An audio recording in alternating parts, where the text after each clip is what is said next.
All right, Gillian Sandstrom, welcome to the show. Thanks for having me. So you are a psychologist and you've done a lot of research on the topic of talking with strangers. How did that happen?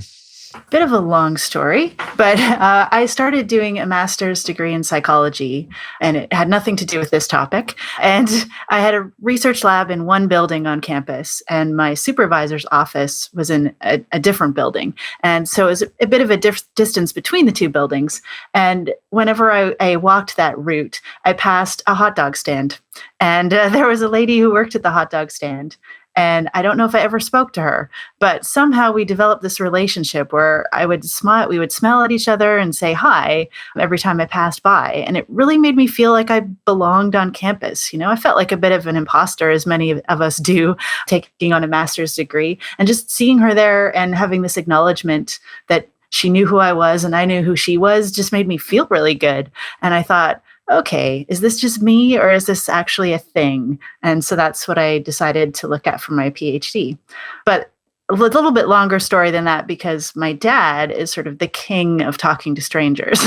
He's been doing it. I've seen him do it my whole life. My mom too, but especially my dad. And he seems to have a compulsion and he just loves it. He just loves talking to people and learning about them. And it seems so easy to him.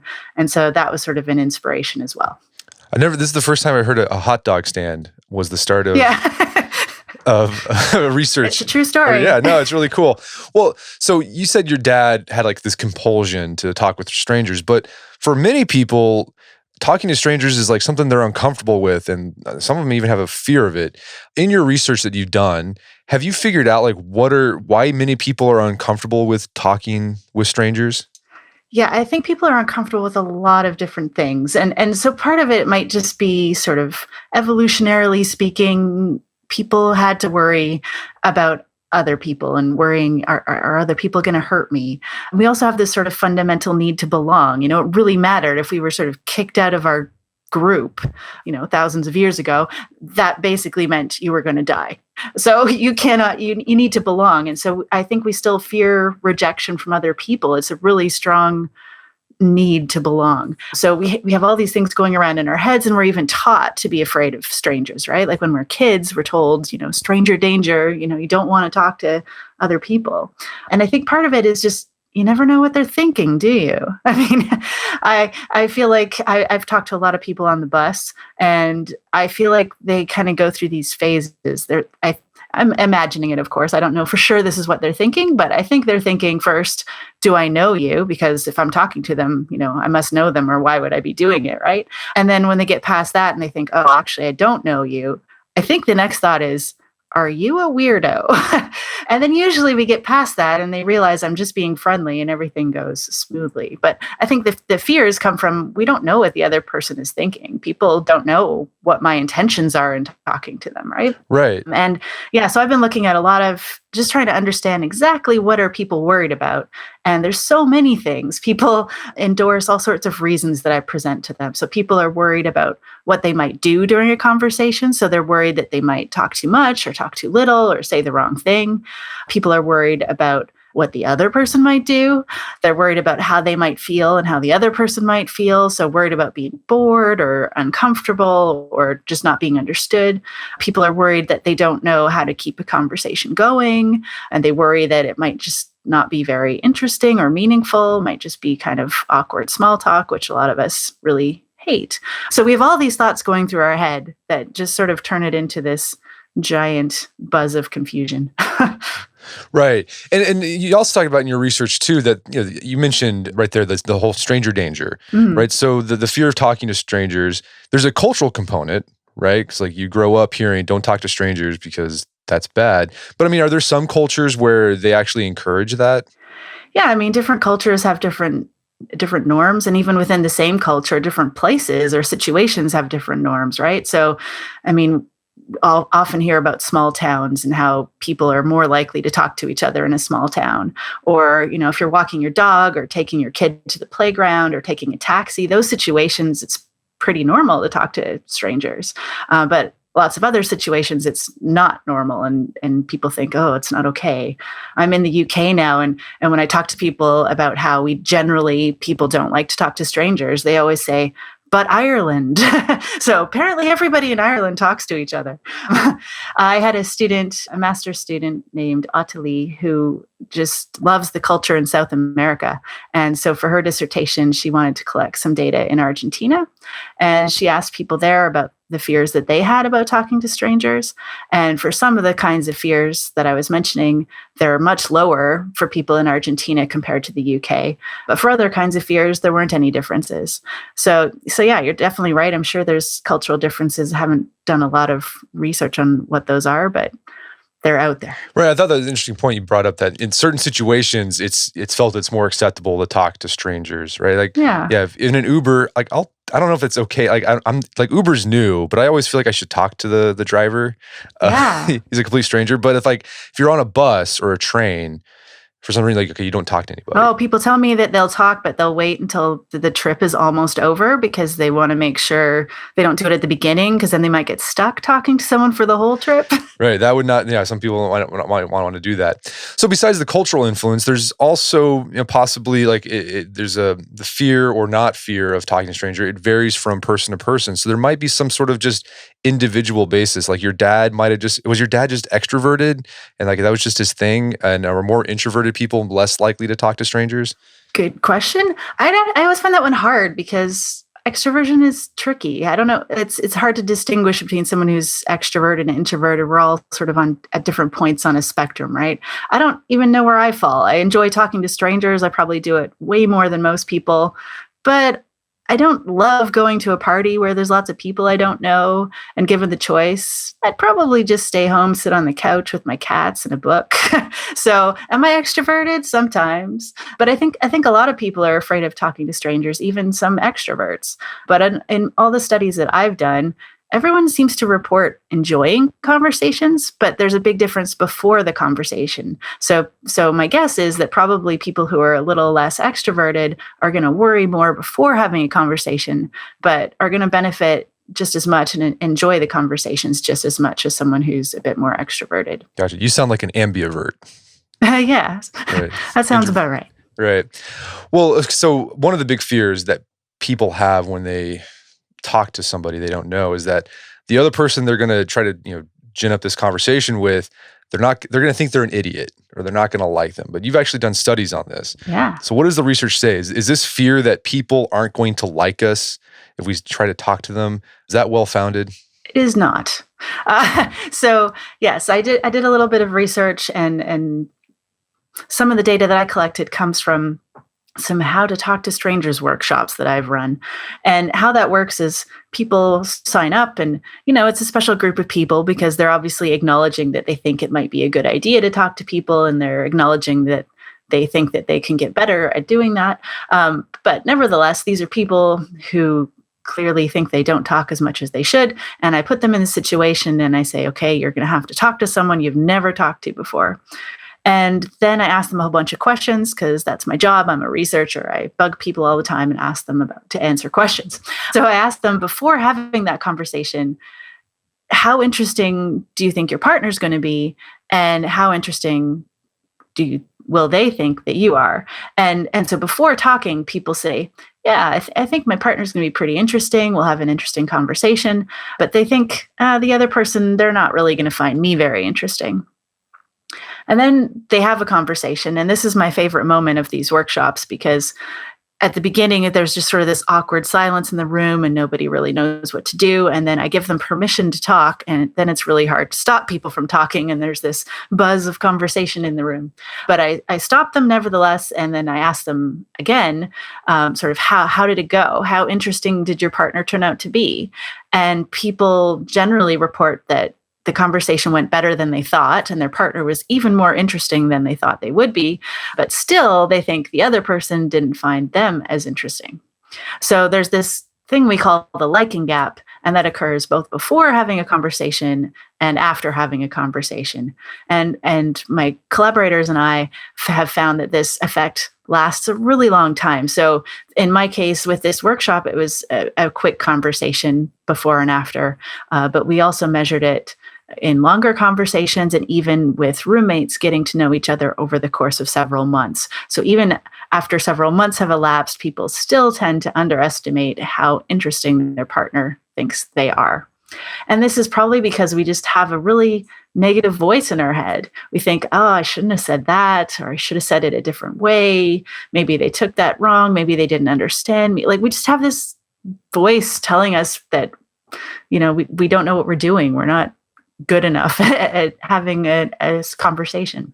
And I think the other thing on the other person, like for me, whenever someone talks to me or, tries to strike up a conversation, like I'm like rooting for them. Like, I don't know. It's like, I want them to succeed. I want this to be a good time. Like, I'm not focusing on the little like negative things that happen. I don't even notice that. Oh, well, that's perfect. I think everybody would benefit if they thought of it that way. I think we have to get out of that negative, get out of our own heads and think about the other person, and that would make things go a lot more smoothly. Yeah. And I think that they've done studies like that where, you tend to focus on your negative things more than other people are. They've done that study where they made people wear dumb shirts and they... Oh yeah, the spotlight effect. The spotlight effect, right. It seems like it's the spotlight effect going on a little bit. Yeah. So we're far more aware of our own sort of shortcomings, and we think we're doing things that other people are going to notice when really other people are in their own heads and not really paying too much attention to us. But one thing I just want to point out is, but conversation going poorly is sort of relative, right? Because we kind of act like if a conversation doesn't go well, it's this giant disaster. But really, usually if a conversation goes poorly, that really just means it's maybe a little bit awkward. It maybe has sort of an awkward silence in it, or it's just kind of forgettable. But it's hard. It's not usually awful, right? Like, it doesn't usually turn into an argument or an insult or anything especially negative. Usually if we say a conversation goes poorly, I think it's just kind of neutral. I think that's a good point. I don't think I've ever had a conversation with a stranger where it ended up we were arguing and yelling at each other. Yeah. And I mean, I don't know. Do you like movies? I love movies. Well, you've watched a lot of movies then. Are they all awesome? No, they're not all awesome. No, right? You watch a lot of movies and there's going to be a bunch that are just sort of and then hopefully you keep watching movies and you're going to find a few that you really love. I think conversations with strangers are a little bit like that. We have a lot of them, hopefully. And a lot of them might just be nothing special. But every once in a while, we're going to have one that's really great. And I think even the not special ones, the ones that are just sort of average, still remind us that we can talk to people, and sort of in aggregate makes us feel more connected to other people. So even if the individual conversation is nothing special, the fact that you were able to have it and have it go okay is a good sign. I think it still sends this sign to us about how we're connected to each other. Well, let's talk about that more because, so some of the fears we have about talking with strangers, probably not well-founded. People tend to like us more than we think they do. But some people would say like, okay, what's the point? Talking with strangers, small talk, it's a waste of time. But you're talking about, you've said in your research, people feel more connected. What are the benefits of that? What are the benefits of feeling connected by talking with strangers? I sort of feel like the feeling connected is benefit in itself, but I imagine that it probably makes us feel a little more trust towards other people. And just feeling that trust and a little bit lower fear towards other people is just I don't know. I feel like personally, I walk around feeling safer, knowing that most people are not that different from me, and they're decent people just trying to figure out how to live life just like I am. And I don't know, that in itself just makes me feel good. Right.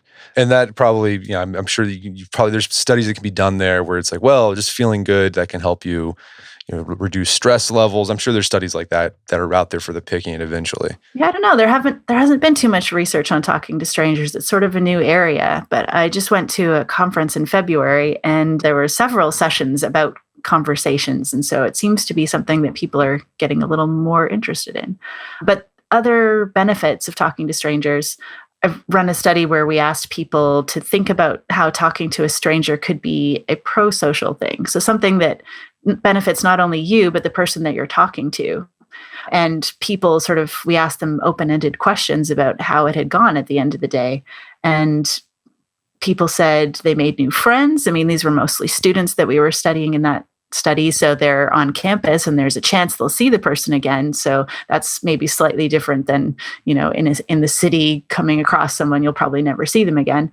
But yeah, so our students that we studied said that they made new friends, which is great because every friend starts as a stranger, right? People told us they learned stuff. So someone said, "Hey, I talked to the barista and I asked them if they had a drink recommendation and I tried something new." So that's great. And I think they mentioned how surprising it was. They were surprised at how friendly people were when you made the effort to approach them and start a conversation. And I think a little surprise and a little novelty and uncertainty, just a little kind of makes a difference in our day. It's a good thing, right? No, definitely. I'm serious. Like, so people listening to this, okay, there's a benefit. You can feel more connected, can sort of bring some novelty to your day. But like, how do you get started with talking with strangers? I mean, do you just like go to random people and start chatting them up? Or are there different ways you sort of ease your way into talking with strangers? Yeah, I'm going to give you a long answer to that question. I'll tell you what I do, but before I do that, I wanted to share a little bit about a study that I'm running right now. So my research has sort of found over and over again, I've asked lots of people in my research career to talk to strangers, and they generally enjoy doing it. But if I ask them after they've just had a pleasant conversation with someone, what do you think it would be like to talk to someone else? People sort of think, oh, well, that conversation might have gone okay, but the next one, I don't know. And so I think that's sort of our tendency to overestimate how different we are from each other. And so what I've been doing in this most recent study with my collaborators, Erica Boothby and Gus Cooney, we've been doing a scavenger hunt. So we've been putting people in a situation where they need to talk to someone new every day. And we thought, how are we going to get people to do that when people are so scared of it? And we thought, okay, we got to turn it into a game. We got to make it fun. And so people in this study, every day they play this new scavenger hunt game on their phone, like using this app. And we give them a bunch of different missions, and they're supposed to choose at least one every day. And so the missions might be something like find someone who's wearing a hat, or find someone who's wearing something red, or find someone who's drinking a coffee. And then they have to go up and talk to that person, and then they report back to us on how it went. And some of those people, we gave them some tips on how they could do it. So this is how it connects back to the question you asked me. And so I can't tell you yet which tips were the most effective, but I can tell you which tips people told us they chose to use. And so of the 5 tips, here they are in order of how often people chose to use them. The first, number 1, most used tip was we told people just be brave. We said people like you more than you think. So this is just telling people about the liking gap, which we talked about before. And so the most people said, yep, I like that tip. I'm going to try to just be brave. The second most common thing people did was to comment on something they had in common. And this is where talking about the weather comes into play, right? I think that's why people do it. It's a shared experience. You're in the same place. That's something that you have in common. There's obviously other things you can comment on as well. In our studies, we've often studied students, and so they're at the same campus. Maybe they're studying the same program. So it's pretty easy to find something you have in common with someone. The third tip that people liked was giving people a compliment. And the reason I think this works, there's kind of 2 reasons. One is it gives people a way to start the conversation, because I've done some research showing that starting the conversation is the really scary part. The middle of the conversation and the end of the conversation are not as scary as starting the conversation. So you can use a compliment to start a conversation. And like we talked about before, I think it just helps you get out of your own head and shift your focus to the other person. The fourth tip is just to use your curiosity. And I think that has the same benefits, is it's a way to start the conversation and a way to be shifting your focus to the other person.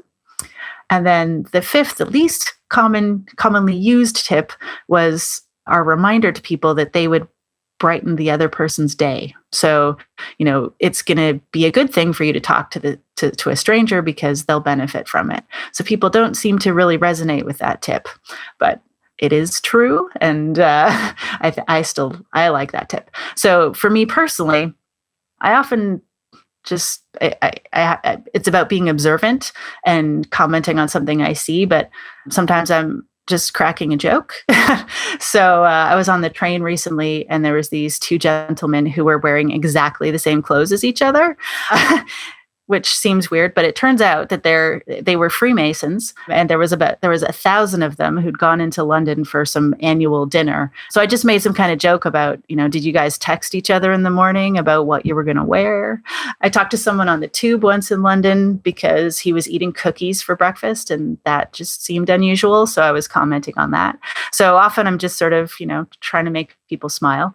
And sometimes I'm just using my curiosity. So once I was on the tube and there was a bunch of people who seemed to be wearing the same t-shirt. It was for some kind of running race. And so I was like, what's that all about? Or, there's a lady who was wearing airplane earrings. I thought, why do you have airplane earrings? So curiosity is something that I draw on a lot. And I do think about, it was the least used tip to think about how it might make a difference to the other person, but it is something that I think about in some situations. So I've definitely been in, a room full of people and seen someone standing on their own and gone over and talked to them, because it helps me get over my own fear to think that I might be helping the other person. No, those are all, I love that. But sometimes I think, another tip that we didn't put in the scavenger hunt study is just, I think you have to be patient and be okay that it might be a little bit awkward. Sometimes it takes a while to get started, and then it might go a little bit more smoothly. So I think it's something we can learn and get better at, but sometimes it doesn't go well, and that's okay. You can control half of the conversation, but there's another person too, and you have no control over them. And some people it's just harder to talk to. It's just hard to engage some people in a conversation. And I think the trick there is to not be offended, don't take it personally, and just try talking to someone else. But I have a story I'd like to share about a recent Talking to Strangers episode. It's my current favorite, and it started off really awkward. So I had been in London on the radio in the morning, and so it was kind of exciting. And so I got on the tube afterwards to head home, and I was kind of, I had a little bit of a buzz because it had been pretty exciting. And so I turned to the lady next to me and I said, how's your day going? And she said, that's fine. And I thought, okay, that conversation's dead. And then she said, well, how's your day going? And I said, actually, I had quite an adventure today. And I told her about how I'd been on the radio. And then she turned back to me and she said, well, actually, I just found out that I'm pregnant.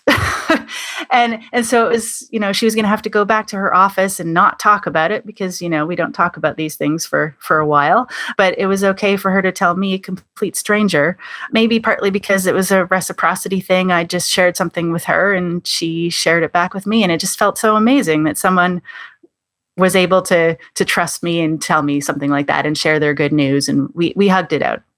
That's awesome. Well, I love that story. So those are all great tips. And another tip that I've seen is, if another way to ease your way into talking to strangers is looking for opportunities where you're forced to interact with people, but you typically keep it arm's length. Like, if you're the barista or the cashier, right? It's very transactional. It's all business. Use that opportunity. You're already talking to them. Like, why don't you just take it a little bit further, ask about how their day is going or whatever. Yeah, I think that's a great tip, and you can try it out and see how it goes, and you can just walk away at the end. But just give yourself that chance to have some practice. Yeah, my what I do, this is my shtick, is at Whole Foods, they have like CDs in front of the cash register, and I'll use that as a conversation starter with the cashier. It's like, hey, what do you think? And they always have like really weird CDs, like from like the 70s or like the 80s, like albums from them. It's like, what do you think about this one? Or I ask, like, does anyone ever buy this CD? And that's always gotten some good conversation going. And what's nice is like we go there enough, and I've had a conversation. Like, I feel connected to those people. Like they're not like close friends, but like, yeah, I know them. Yeah, and it feels good. And you probably miss them if they're not there. It doesn't feel the same.